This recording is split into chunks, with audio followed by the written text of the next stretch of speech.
Praise the Lord. आप सबको जय मसीह की। प्रभु यीशु मसीह का धन्यवाद करते हैं कि आप प्रभु में सब आनंदित और मगन हो गए। उपास के दिनों में प्रभु आपको बहुत आशीष दे है। तो हम आज के जो वचन पढ़ेंगे, दूसरा करंथियों 6 अध्याय उसका 14 पढ़ेंगे। अविश्वासियों के साथ आसमान के जुए में ना जुटो, क्योंकि धार्मिकता और अधर्म का क्या मेल जोल, या ज्योति और अंधकार की क्या संगति। तो यहाँ आज का टॉपिक है विश्वासी के साथ अविश्वासी का क्या नाता है। और इसी तरह से हमें परमेश्वर के वचन में पढ़ेंगे 16 में, और मूर्ति के साथ परमेश्वर के मंदिर का क्या संबंध है, क्योंकि हम तो जीवित परमेश्वर का मंदिर हैं। जैसे परमेश्वर ने कहा है कि मैं उनमें बसूंगा और उनमें चला फिरा करूंगा और मैं उनका परमेश्वर हूँगा। अगर हम 18 में पढ़ेंगे, और मैं तुम्हारा पिता हूँगा और तुम मेरे बेटे बेटियाँ होंगे, और यह सर्वशक्तिमान प्रभु परमेश्वर का वचन है। हालेलुया। तो परमेश्वर का वचन हमसे किस तरह से अपने वचनों के द्वारा बातचीत करता है कि जिस तरह से वचन में लिखा हुआ है कि अविश्वासी और दुष्टता और अंधकार के साथ जुए में ना जो। तो यह पौलुस के कथान का यहाँ पौलुस मतलब बता रहा है कि क्या मतलब है इसका, कि मसीह लोगों को ऐसे लोगों के साथ समझदारी से रहना या काम करना चाहिए जो मसीह को इनकार करते हैं। उदाहरणतः किसी विश्वासी को एक विश्वासी के अविश्वासी के साथ विवाह नहीं करना चाहिए। आजकल बहुत सारे लोग ऐसे हैं कि अविश्वासी लोगों के साथ विवाह कर लेते हैं और फिर परेशानियों में पड़ जाते हैं। लेकिन जब पहला करंथियों 7:39 में लिखा है, परंतु यदि कोई विवाह के बाद मसीह में विश्वासी बनता है तो विश्वासी साथी को अपने जीवन साथी को नहीं छोड़ना चाहिए। जैसे पहला करंथियों 7:12-13 में। तो जिस तरह से परमेश्वर ने पौलुस ने लिखा है कि विश्वासी लोगों के लिए अविश्वासी लोगों के साथ भोजन करना उचित है। करंथियों 10:27 में इसके आंतरिक की पापी और दुष्ट लोगों के साथ कुछ संगति करना जरूरी है। अगर उनके साथ संगति नहीं करोगे तो उन्हें बुरा लगेगा। अगर हम संगति करते हैं और अगर वो हमारी संगति से खुश होते हैं, अगर समझ जाते हैं तो ठीक है, नहीं हमें उनके साथ संगति करने की कोई ज़रूरत नहीं है। लेकिन हम उनके पाप या दुष्टता में भागीदारी नहीं बनना चाहिए। हमें विशेष रूप से मूर्तियों की पूजा में शामिल नहीं होना चाहिए। ज्योति के लिए अंधकार के साथ संगति करना असंभव है।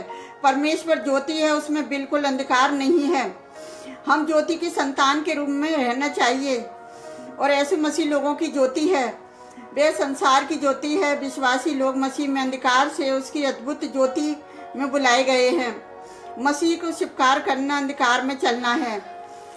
जैसे मसीह में शैतान के बीच में क्या मेल है, किसी विश्वासी और अविश्वासी में क्या बात सामान्य होती है। विश्वासी का जीवन मसीह के लिए व्यतीत किया जाता है, जबकि अविश्वासी अपना जीवन केवल अपने लिए जीता है, और विश्वासी का धन स्वर्ग में है, जबकि अविश्वासी का धन पृथ्वी पर विश्वास परमेश्वर से प्रसन्न करने की तलाश में रहता है, जो विश्वासी लोगों का काम है।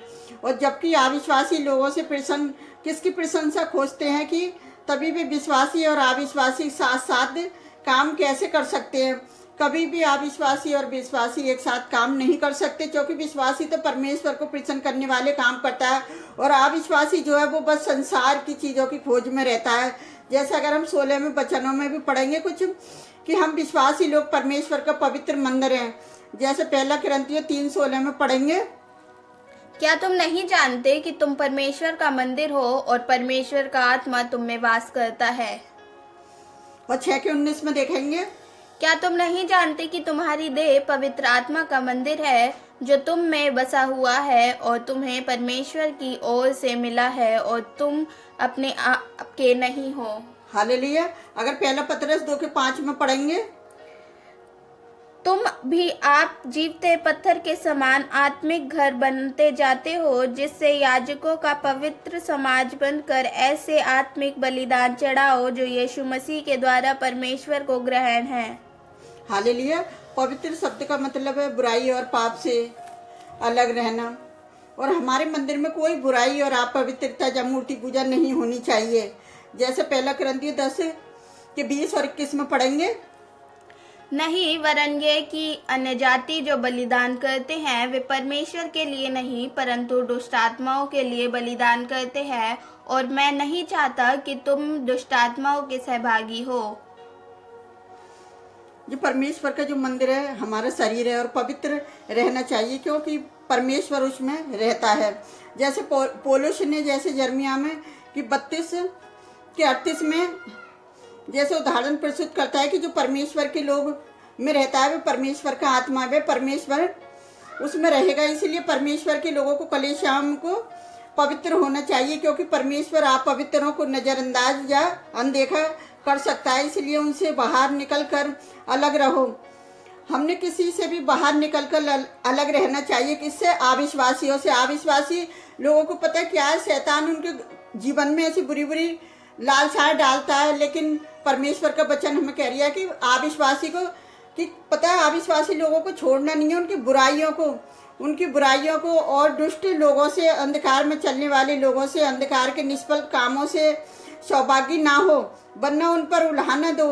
यदि कोई भाई कहलाकर बनकर व्यभिचार या लोभी या मूर्ति पूजक या गाली देने वाला या पाखंडी या अंधेरा करने वाला या हत्याचार करने वाला या गलत संगति करने वाला हो, उस व्यक्ति के साथ भोजन भी मत करना। यहाँ परमेश्वर का वचन यही बताता है कि हमें ऐसे लोगों के साथ नहीं रहना। एक पापी मनुष्य के सारे जीवन को अशुद्ध कर सकता है, एक ऐसा व्यक्ति जो हमारे सारे जीवन को नष्ट कर सकता है। तभी हमें सावधान रहना चाहिए कि हमें इनके प्रति किस तरह से व्यवहार करना चाहिए।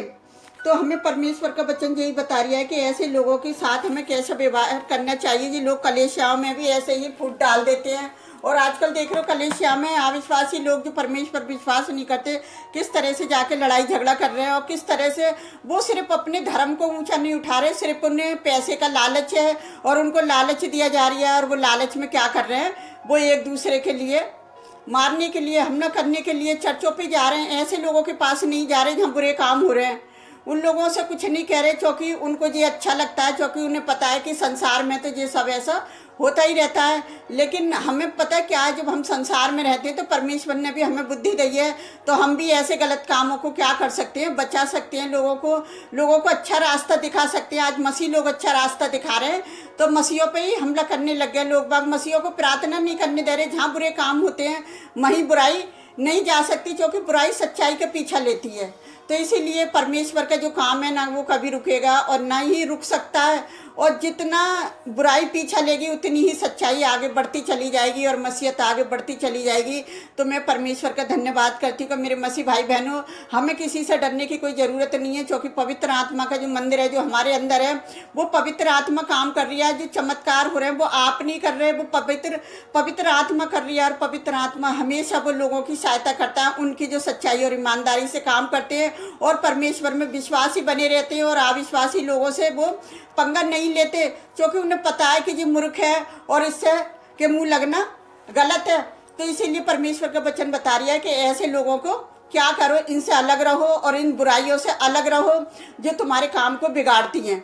तो मैं परमेश्वर यहोवा का धन्यवाद करती हूँ कि मैं हर एक मसीह लोगों के लिए यही बोलना चाहूँगी कि वो मसीहत में आगे बढ़ते चले जाएं, ताकि पवित्र आत्मा जो उन्हें दिया गया है वो पवित्र आत्मा के द्वारा काम करते रहे। क्योंकि हमें जीवन की ज्योति मिली हुई है, तो हमें ज्योति की तरह इस संसार में चमकना है। हालेलुया। तो आइए हम आप सबके लिए प्रार्थना करते हैं। हालेलुया। धन्यवाद करते प्यारे जुबा परमेश्वर, इस पवित्र आत्मा जो हर एक के जीवन में आप जो काम कर रहे हैं प्यारे पिता परमेश्वर, अपने दास दासियों के जो हर एक जगह आपका शुभ संदेश फैला रहे हैं खुदावन, में उन सबको आपके हाथ में देती प्यारे पिता परमेश्वर। वो किसी मनुष्य से ना डरें, वो आपसे डरें प्यारे पिता परमेश्वर, क्योंकि आपका वचन बताता है कि मैं उनमें चला फिरा करूँगा, उनमें वास करूँगा। तो पिता आप अपने लोगों में वास करने वाले परमेश्वर हैं प्यारे पिता परमेश्वर। सचमुच अविश्वासी का विश्वासी से कोई मेल नहीं है, इसी तरह परमेश्वर का मूर्ति से कोई मेल नहीं है। तो मेरे पिता परमेश्वर आप अपने लोगों को सुरक्षा दें प्यारे पिता परमेश्वर। जहाँ जहाँ सताव हो रहे हैं वहाँ लोगों की आप रक्षा करें, आप उनकी सहायता मदद करें मेरे जो परमेश्वर। मैं हर एक विश्वासी के लिए यही प्रार्थना करती हूँ खुदाबंद, जो एक दूसरे के लिए प्रार्थना कर रहे हैं, आप उनकी प्रार्थना को सुनना और कबूल करना पिता। जितने लोग हमारी वीडियो से जुड़े हुए हैं हर एक जन के लिए हम यही प्रार्थना करते हैं खुदाबंद, उनकी जो भी परेशानी है इन उपास के दिनों में प्यारे पिता परमेश्वर, उनकी सारी परेशानियाँ आज यीशु नासरी के नाम से नष्ट हो प्यारे पिता परमेश्वर। और जो हमारे साथ जुड़े हुए हैं पिता, जो लाइक कमेंट सब्सक्राइबर करते हैं खुदावन, आप उनकी भी प्रार्थनाओं को सुनना और कबूल करना, उनको हमारे साथ जोड़ना व्यर्थ न जाए, एक आशीष बनकर उभरे प्यारे पिता परमेश्वर। जितने लोग उपास के साथ प्रार्थना कर रहे हैं पिता, आप उनकी उपास भरी प्रार्थना को सुनना और कबूल करना खुदावन। और हम आपसे क्या मांगे खुदावन, आप तो हमारी मांगने से पहले ही जानते हैं प्यारे प्रभु परमेश्वर पिता। आपने हम सबकी प्रार्थना को सुना और कबूल किया, उसके लिए भी धन्यवाद करती पिता। मैं सारा आदर महिमा आपको देती पिता, सबकी सारी कमी घटियों को आपके चरणों में डालते पिता। हम जो भी मांगते हैं उसको पवित्र और सामर्थी नाम पर आमीन। प्रभु आप सबको बहुतायत से आशीष दे।